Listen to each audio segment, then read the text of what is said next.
Magandang araw ng Sabado po mga bayang karerista. Magbibigay na po tayo ng tip, giya at impormasyon para sa araw nito, March 2, 2024. Tara!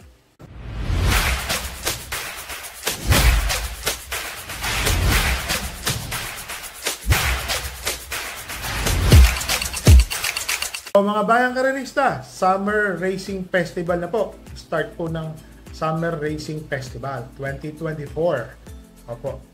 Meron pong hinandang 9 na karera para sa araw ng Sabado. Mukhang madali, pero mahirap po. Ako po, nahihirapan din. So, meron po tayong kabayo na magsisitakbo. Sana ho, manalo. So, dito po sa race number 1, 1,400 meter race, rating 5 non-placer. Opo, yung mga hindi po natitimbang. So, may kabayo po tayo dito. Entry number 1. First choice ko na po yan, si Shining Angel. Okay, pare-parehas lang po ang tempo nila na 1.32 medya, 1.33. So, sa tingin ko, pagandahan na lang to ng gising. Para sa akin po, First choice ko po, entry number 1, Shining Angel. Sana po, may panalo na po ito ni Albert Serios. Para sa akin po, malaki po ang panalo ni Shining Angel. Ang second choice ko po, entry number 3 na si Empire Ruler. Opo, bakit to? Siya lang mo kasi may tiyempong nanalo rito eh. Ito po kasing si Shining Angel, kung 1,200 pong distansya, sasabihin ko na ho sa inyo, malaki po ang panalo. Dahil 1,400 po, medyo may panalo lang. Yun po, sa akin na po nang gagaling yan. Labas po yung kabayo natin na yan. So, dito po sa race number 1, first choice po, entry number 1, Shining Angel. Second choice po, entry number 3, Empire Ruler. So, dito na tayo sa race number 2, mga bayang karerista. Lahat nga pala ng karera po is 1,400 meter race. Dito po sa race number 2, 7 runners po. First choice po, entry number 4, 7 of Diamonds. Tingin ko po, makakaremati po ito. Bandera po dito si Glenda's Magic, Safe in the West. Kasama na po natin dito si Great Angie na maganda rin pong pinapakita niyan lately. So tingin ko po maganda po labanan niyan. So si 7 of Diamonds, Rahabago, My Dad Bogart, Bohemian, mga deremate yan. So first choice ko po, entry number 4, 7 of Diamonds. Second choice ko po, entry number 1, Bohemian. Kung mapapansin niyo po itong kabayo na to, kalaban po ito ni Don't Stop Believin' at saka ni Bonnie Avenue, bumebenta po ito mga bayang karerista. So tingin ko meron na tong kabayo na to. Bakit po siya bumebenta? Halos malalyamado pa nga siya. Kaya alam mo, nataon na mas magaling lang po yung tinatakbo ng kabayo natin, tumalo sa kanya. Pero tingin ko po, itong si Bohemian, bubulaga po ito. Ang third choice ko po, entry number 2, My Dad Bogart. Baba na sa laban, rating 6 na po. Yun nga lang ho, alam niyo naman, rating 6 na, isang isang kembot na lang, nasa 5 ka na. Pero tingin ko, pagka naisipan mo ito, mananalo po ito. Malaki po ang panalo niya. So dito po sa race number 2, first choice po entry number 1, entry number 4 nga pala, 7 of Diamonds. Second choice po entry number 1, Bohemian. Third choice po entry number 2, My Dad Bogart. So dito na tayo sa race number 3, mga bayang karerista. Placer po ito rating 5, split placer. 5 runners po. First choice po, entry number 5, Catherine. So ito pong si Catherine, nung nakaraan pong takbo, may takbo po ito na tercero na. Ang alam pong kalaban nito parang si Bonnie Avenue, yung unang panalo po ni Bonnie Avenue, na tercero na po ito si Catherine. So maganda po yung pinakita niyan. So para sa akin po, Catherine po ang aking first choice. Ang second choice ko po dito yung entry number 2 na si Chef Cat. Malaki po ang panalo ni Chef Cat, mga bayang karerista. Gaya po ng sinabi ko sa inyo, maluwag na maluwag po, lilima lang sila. So makakaraan po ito si Chef Cat kahit saan po siguro manggaling. Tatapos po ito ng in the money po. So dito po sa race number 3, first choice po entry number 5, Catherine. Second choice po entry number 2, Chef Cat. So dito na tayo sa race number 4, mga bayang karerista. May kabayo po tayo dito, Doña Chichay. So, ito pong si Doña Chichay, mga bayang karerista, labas po yan. Third choice ko po yan. Nung nakaraan po, lakas po ng kalaban. Alam niyo naman yung kalaban niya na si Si kabayo po ni Boss Kaloy Datu, napakainan po noon, Batang Cabrera. So ngayon po, mainam din po, daming kalaban, kagaya po ng matuloy na Save My Savings, American Dream, at saka Sister Moon. Pero may instruction na po ako. Kanina po, nagkita kami ng trainer ko, nagkwentuhan po kami. Lahat po ng kabayo ko, may instruction na po ako. So Doña Chichay, bahala na po yan. Si Batman, mauna na yan. Third choice ko po yan. First choice ko po dito, entry number 3, Full Control. Ito pong si Full Control, kung mapapansin nyo, nandoon na to. So sa tingin ko, malaki po ang panalo nito ni Full Control. Ang second choice ko po, yung matuling kabayo ng entry number 2, American Dream. Si American Dream po, tingin ko, ito po yung magpapahirap sa kabayo ko. Magaling po itong si American Dream. American pero po ang lahi nito. And then, ang third choice ko po dito, entry number 5, Doña Chichay. So dito po sa race number 4, first choice po, entry number 3, Full Control. Second choice po, entry number 2, American Dream. Third choice po, entry number 5, Doña Chichay. So dito na tayo sa race number 5, mga bayang karerista. 7 runners po, 1,400 meter race. First choice po, entry number 2 na si Daily Burn. Yun lang ho, mga bayang karerista, medyo parang namamartida po si Daily Burn. Nagpapaiwan, pumakaskas, pero magaling na kabayo po ito. Tingin ko po, mananalo po ngayon ito. Tingin ko po makakalaban niya yung couple entry number 3, Charm Campaign, second choice ko po yan, at saka si Hakim, 3A. Bakit to? Si Hakim mo, consistent po na 125 hanggang 1.26 ang tinatapos. Si Charm Campaign naman, meron po itong tinatapos na 1.24 medya hanggang 1.25 medya. Ngayon, naglagay po ako ng third choice, yung entry number 5 na si Batang Cabrera.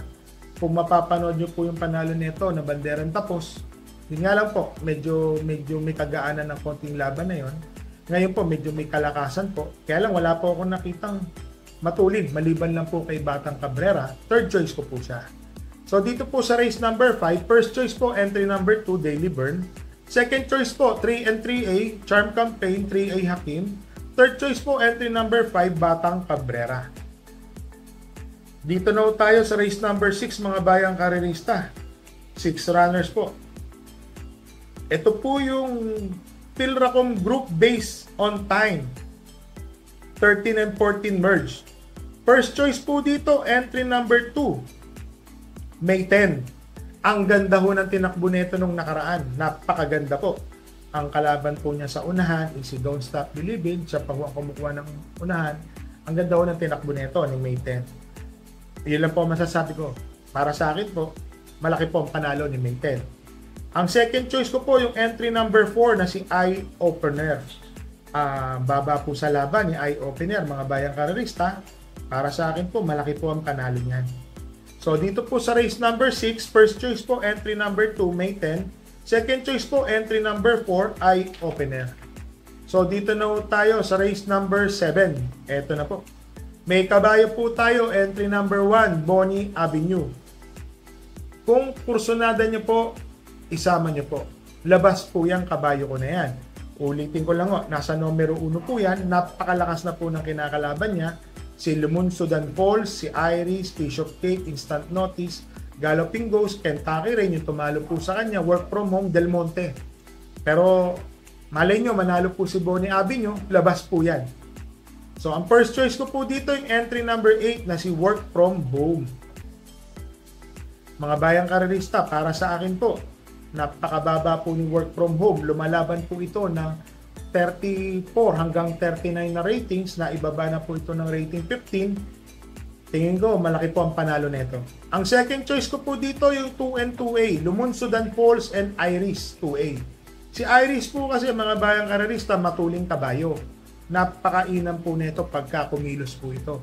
Pag ginusto pong kumuha ng unahan, yun nga lang po, siguro mga last 75 meters, pag natutukan siya, medyo, pero nandoon pa rin naman yung kabayo na to. Yung Lumunsudan Falls naman, tingin ko maganda rin po ay kilos neto, mga bayang karerista. Ang third choice ko po dito, yung galing sa panalong entry number 7, Kentucky Rain. Tinalo po niya si Bonnie Avenue, medyo parang sukat. Galing po ng pagkakadala kay Kentucky Rain. Ang ganda po ng tinakbo. So dito po sa race number 7, first choice po, entry number 8, Work From Home. Second choice po, entry number 2, couple entering 2 and 2A, Lumunsudan Falls and 2A Iris. Third choice po, entry number 7, Kentucky Rain. Tapos, entry number 1, fourth choice ko po, Bonnie Avenue. Sama po natin, baka makadihado po ito.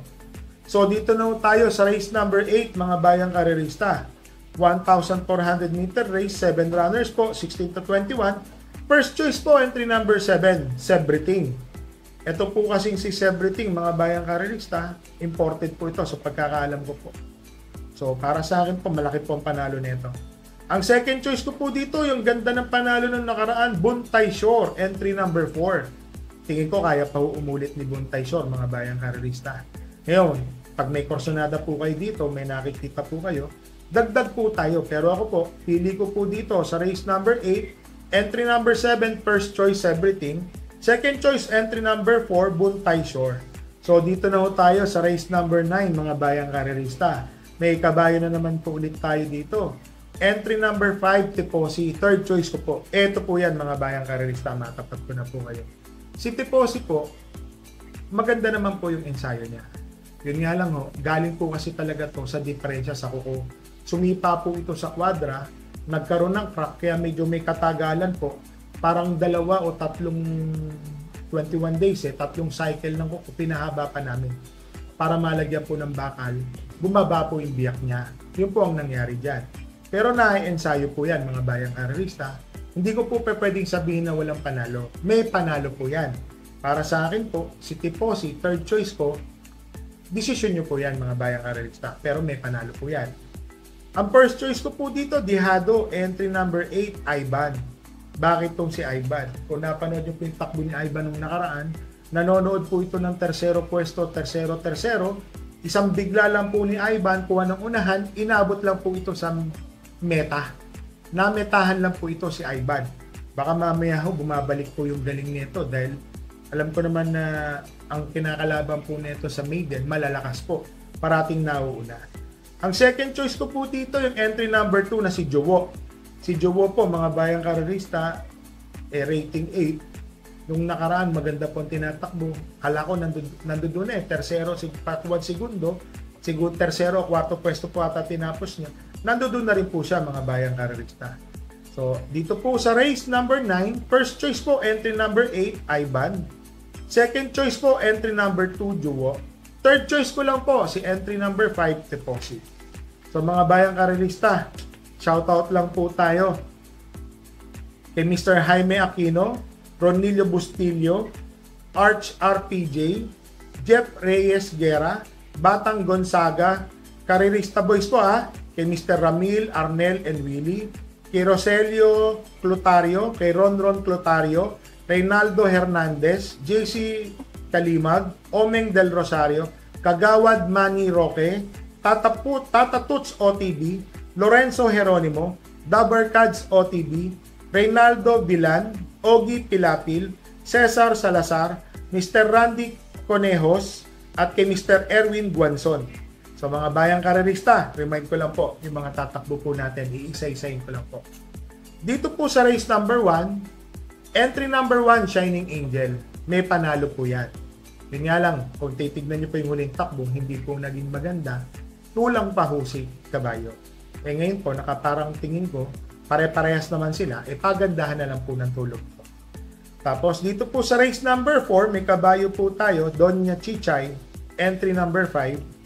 May instruction na po akong pinapauna ko po yan. Bahala na, basta labas po yan. Si Doña Chichay. Tapos dito na po tayo sa race number 7, Bonnie Avenue po, mga bayang karerista. Yung numero lang din po, kinakabahan no, kahit nanalo na po nung nakaraan sa 1. Bahala na po si Jackie Elos na diniskarte kasi siya naman po yung nagre-renda sa kabayan natin. Kung maipapanalo po ito, why not? Dihado po. Labas po yan si Bonnie Avenue. Tapos dito po sa race number 9, entry number 5, Tiposi. Para sa akin po, mga bayang karerista, may panalo po yan. Yun nga lang ho. Alam niyo naman, sa tagal po netong hindi nakatakbo, puro pista lang po, puro ensayo. Sana ho, talunin sila niyan. So labas naman po yan. So lahat po ng kabayan natin ngayong araw na to, may instruction na po ako, palaban po lahat yan, mga bayang karerista. So mga bayang karerista, remind ko lang po kayo, Ito na po yung 2024 Summer Racing Festival. So mga bayan karista, alam nyo na. Ingat po tayo sa pananaya, huwag po tataya ng masyadong malaki. Kung ano lang po ang kalabisan na budget, yun lang po ang ating itataya. Huwag po natin itaya yung para sa pamilya. So mga bayan karinista, happy racing po and stay safe po.